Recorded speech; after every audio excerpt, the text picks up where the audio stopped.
Female nature is so funny when you look at it. If you take a girl that's in Bali and you meet her in Bali, she'll be submissive. She'll cook for you. She'll clean for you. She'll give you back massages. She'll be sweet. She'll follow your lead, follow your instructions, and she'll do all these things. And that's a beautiful thing. But if you take that same woman and you come to America with that woman, and you let her sit around America for a while, get accustomed to how American women act and things like that, that same woman will become Americanized overnight. And once again will take you for everything that you uh have if she can get citizenship or however that would go. And I find it funny how that's female nature, that's female psychology 101. Women are creatures that need to be watched at all time, and you never can give them too much power or give them the benefit of the doubt to make the right decision as a human being in society. Because every chance you're gonna give them, they're gonna always make the worst decision. But just study that. If you really studied it, for instance, we talk about these third world countries where these women treat you like kings over there. Colombia, Dominican Republic, Thailand, all these places, and you go over there and you live like a king. And these women are gorgeous. These women are tens. These women are literally tens. Tens. They don't have attitude. They're sweet. But you have to understand the basis of it. These women are like they're naturally submissive and naturally sweet, but they're only that way because the country is set up that way. The women are taught to be that way. But it still doesn't change that she's still a female. And if you give her power, she's going to abuse it 10 times out of 10. Best advice that I can ever give to a man is if you do deal with women from a third world country, you leave them there. Not because you're just so evil and you don't want her to have her power, but it's because if she gets her power, she's going to do the same thing that women in America do. You get what I'm saying? I always find it funny anytime you watch these videos when women go over to these third world countries like Thailand, or more so specifically black women.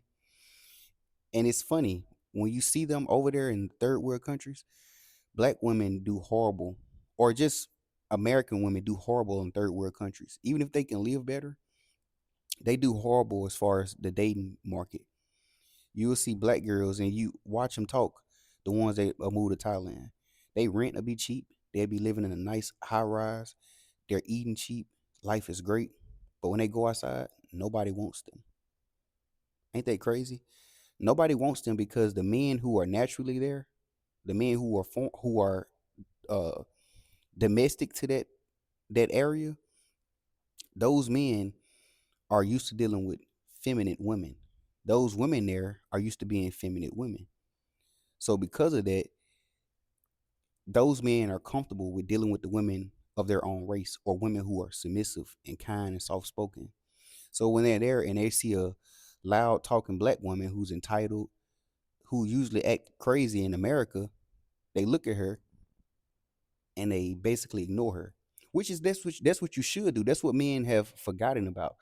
Women are to be seen and not heard. So in America we be trying to change them and make them not be the way that they are and all this shit like that. But the whole time, when these same women go to countries like Romania, um, Thailand, Vietnam, the men there ignore them. These women don't even exist basically. So you think about it, these women who move to these countries, like specifically the black women, they go there and they are basically ignored. They're ostracized. And what then happens when you ostracize a woman, especially a woman who's a hive-minded creature? She automatically gets in line. She'll say, well, I'm not getting attention over here acting the way that I act in America. Then that same woman will start acting like the women from Thailand. Now, even if she do, even if she don't, the point I'm making is men there don't have to put up with masculine women. You see what I'm saying? But in the same old token, you'll see the same black men who will be in America who get uh treated like shit, or the ones who are never enough to black women or women in America. You see those same men go to Thailand and they live like kings. Now, most people will argue and say, well, they only live that way because the women there don't have the money and the resources to to treat men like shit. Exactly. Women weren't designed to have power. Anytime you give women power, they do horrible things. So it's like, so what? If you look at America, women don't love men just for being men in America. Men are only loved for what you can do. And that's pretty much anywhere. That's the whole dynamic of masculine and feminine. Men aren't loved for what they can do, you know. Women are loved unconditional. But men, it's like, what can you do for me?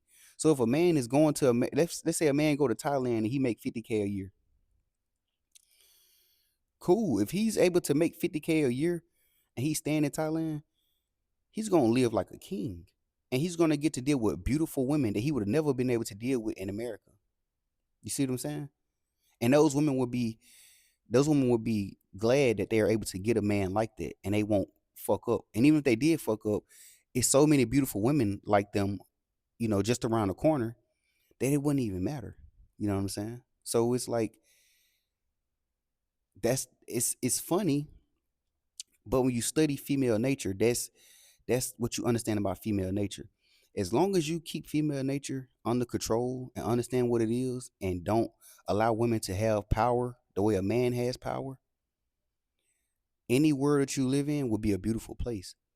But the second you start listening to a woman, listening to her talk about how it ain't fair that they don't get power and they're not treated equal, you have America, you know?